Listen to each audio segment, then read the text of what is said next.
এয়া মই কমল ডেকাতেই মই ঘৰৰ ইণ্টেৰিয়ৰ কাম কৰাইছিলোঁ এই আজি লাক্সাৰী ইণ্টেৰিয়ৰ মিষ্টাৰ শৰ্মাৰ পৰা। এই তেখেতৰ ইণ্টেৰিয়ৰ ডিজাইনিঙৰ যিটো হেল্প মই পাইছোঁ, এই সমস্ত আলমাৰী ইয়াত যে ডুকো কৰিছে, এইখিনি গাইডলাইন্স তেখেতৰ টাইমলাইনটো সাংঘাতিক। এই টাইমলাইনটো মোৰ খুব ভাল লাগে, যিটো টাইমলাইন দিছিল টাইমলাইনত তেখেতে কাম কৰিছে। দ্বিতীয় কথা কি যে মোৰ ইণ্টেৰিয়ৰ ডিজাইনাৰ মই ছেপাৰেট কৰি ল'বলগীয়া হোৱা নাই। তেখেতে নিজেই ইণ্টেৰিয়ৰ ডিজাইনিঙৰ মোৰ লগত ডিছকাশ্যন কৰি গোটেইখিনি গাইড কৰিছে। আৰু তাৰ কাৰণে এই যিটো আলমিৰা মই কৰিছোঁ, এইটো সম্পূৰ্ণ তেখেতৰ গাইডেঞ্চতে মই কৰিছোঁ। ভিতৰৰ ইলেক্ট্ৰিকেল ডিজাইনৰ পৰা আৰম্ভ কৰি ইয়াতে আপোনাৰ চাওক কপাৰেৰে আপোনাৰ ড'ৰ উইণ্ড' হোল্ডিংটো দেখুৱাইছে, এই গোটেইখিনি তেখেতৰে আইডিয়া। এইকাৰণে ভাল লাগে, তেখেতে খুব কোঅপাৰেটিভ। আৰু যেতিয়া কাম কৰিছে তেখেতে মিস্ত্ৰী নিজে আনে আৰু দুবাৰ কৰি তেখেতে ভিজিটৰ আহে, বা একদম মৰ্ণিং টাইমত আহি ডিৰেকশ্যন দি যায়, তাৰপিছত গৈ পেলাই ইভিনিং আহি আকৌ গোটেইখিনি মিস্ত্ৰীৰ লগত চাই ছেট আপ কৰি পেলাই আৰু মোৰ লগত ডিছকাছ কৰে যে whether I am satisfied or not, মই ছেটিছফাই হয়নে নহয়, সেইখিনি কৰি তেখেতে সন্ধিয়া যায়। আৰু কিবা থাকিলে ডিফেক্টটো তেখেতে নেক্সট ডে গোটেইখিনি আহি পেলাই কাম আপডেট কৰে।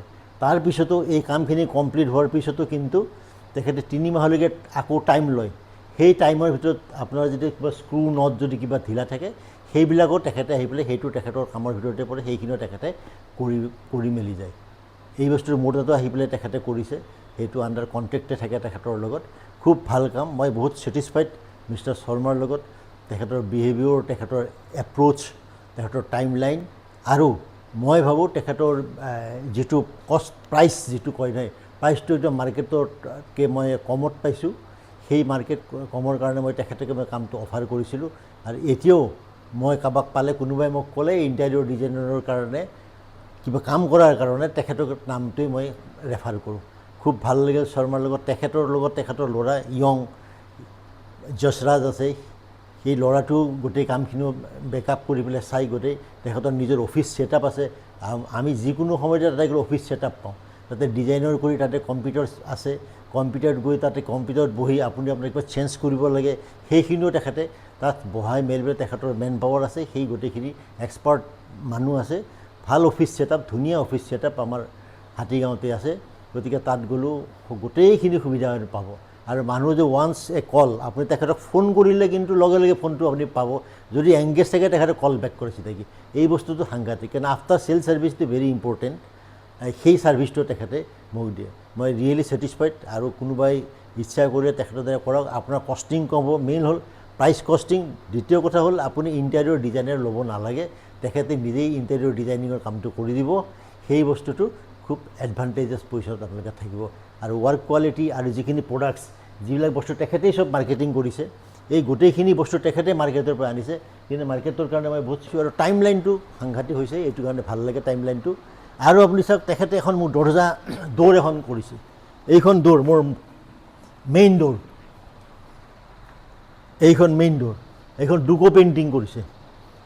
একদম মেচিন আনি পেলাই আপোনাৰ মেচিনেৰে কালাৰ কৰিছে। এইটোও মোৰ প্ৰায় 7 দিনমান মেচিনতে লাগিছে। ইমান ধুনীয়া ফাইন ডিজাইন কৰিছে। আৰু এই যে দেখিছেনে হেণ্ডেলডাল, তেখেতৰ এই ছাজেশ্যন, এই হেণ্ডেলটো যদি লগাইছোঁ ইমান ডাঙৰ, তেখেতে কৈছে আৰু ডাঙৰ লগাব পাৰিলে, কিন্তু মোৰ এই দৌৰৰ যিটো ডিজাইন, সেই ডিজাইন মতে ইয়াতে হেণ্ডেলডাল ফিট হৈছে। এই হেণ্ডেলৰ ডিজাইনটো, ইয়াৰ যিটো কালাৰ, ইয়াৰ লগত মেচিং কৰি লাগিছে। দৌৰাইটো দিছোঁ, দৌৰাইৰ যিটো ইয়াতে কালাৰ আছে, সেই কালাৰটো তেখেতে ছাজেষ্ট কৰিছে যে এই দৌৰৰ লগত মিলা কৰি ইয়াতে কালাৰটো ইয়াত আহিব। ইভেন ইয়াতে আপোনাৰ ড'ৰ ষ্টপ আছে, ড'ৰ ষ্টপৰ মোৰ এই কালাৰটোও, ড'ৰ ষ্টপৰ ইয়াৰ কালাৰ, এই তাতে যিটো কালাৰ তাত লগাইছোঁ, এইটো দৰ্জাৰ লগত মিলা কৰি পেলাই তাতে কালাৰটো লগাইছোঁ। আৰু তেখেতৰ গাইডেঞ্চ, কাৰণ এইটো তাত লগালে ৱালত নালাগে। আৰু গতিকে এইটো সুন্দৰ ডিজাইন। মই যিটো ডিজাইন কৈছিলোঁ সেই ডিজাইনে তেখেতে মোক আনি দিছে। এইটোৱে মোৰ ভাল লাগিছে। মই যিটো ডিজাইনটো কিন্তু তেখেতে দেখুৱাইছে মোক বহুতকেইটা ডিজাইন, তাৰে ভিতৰত মই এইটো চইচ কৰিছোঁ। এইটো দিছে, আৰু এইটো চিচু কাঠৰ টিক কাঠ। গতিকে ইমান ধুনীয়া আপোনাৰ এইটো ৰঙেৰে সেইটো কৰিছে নহয়, ক'তো এটা গেপ নাই, কিয় নাই। আজি ইমান দিন হ'ল মই যোৱা নৱেম্বৰ মাহতে লগাইছোঁ, ইমান দিন হ'ল ক'তো মই গেপ এটা পোৱা নাই। এই দৰ্জাৰ ফিটিঙত কোনো গণ্ডগোল পোৱা নাই। এই দৰ্জাৰ ফিটিংবিলাক লগাইছোঁ। এইখিনি ডিজাইনটো তেখেতে দিছে, এই গোটেই ছেটটো কৰাৰ।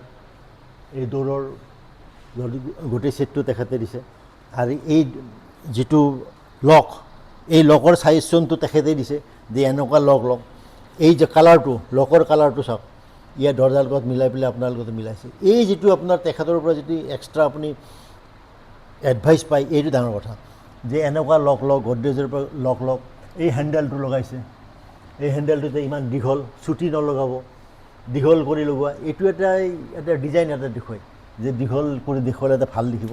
ইয়াতে চাওক এইডাল হেণ্ডেলো, পিছপিনৰ হেণ্ডেলডালো আপোনাৰ এনেকুৱা আছে দীঘল কৰি, ছেইম সেইটোত খুলিবলৈ ভাল হয়, হাইটটো ধুনীয়া কৰি মেইনটেইন হয়। গোটেইখিনি তেখেতে কৰিছে, মই খুব ভাল পাইছোঁ। এটলিষ্ট দৰজাৰ ফিটিঙত প্ৰব্লেম থাকে মানুহৰ, কিন্তু একদম ইয়াতে ফুল প্ৰুফ, আপোনাৰ কোনো প্ৰব্লেমেই নাই। দৰজা খোলক মাৰক কোনো কথা নাই, একদম ধপ কৰি লাগিব, ধুনীয়া কৰি লাগে, খিৰিকী মাৰিলে ধুনীয়া লাগে, কোনো ধৰণৰ হেৰফেৰ নাই। কাঠৰ দৰজাত মানুহে ভয় কৰে, কিন্তু তেখেতে মোক যিটো কাঠ দিছে ইয়াত কোনো প্ৰব্লেম হোৱা নাই। মই বহুত হেপী যে, আৰু মানুহ মোৰ ঘৰত আহিলে এইখন চাই যায়, কোনে বনাইছে কি কৰিছে সোধে যে এইখন ক'ত বনাইছে, এই ডিজাইনটো লৈ পেলাই। ফিটিংছটো সুন্দৰ হৈছে, তেখেতৰ হাতত যি ৱাৰ্কাৰ আছে সেই ৱাৰ্কাৰ বহুত এক্সপাৰ্টাইজড থকা ৱাৰ্কাৰ, তেওঁলোকৰ ফিটিং কাম যিখিনি কৰিব তেখেতে সুন্দৰ হৈছে কামবিলাক। মই ভাবোঁ চবেই এনেকুৱা ধৰণৰ কাম কৰিলে শৰ্মাৰ দ্বাৰাই খুব ভাল হ'ব আৰু আপোনালোকৰ মনৰ ছেটিছফেকশ্যন থাকিব আৰু চিপ ৰেটত আপোনালোকে কামটো কৰিব পাৰে, এইটোৱে ডাঙৰ কথা। ঠিক আছে, থেংক ইউ।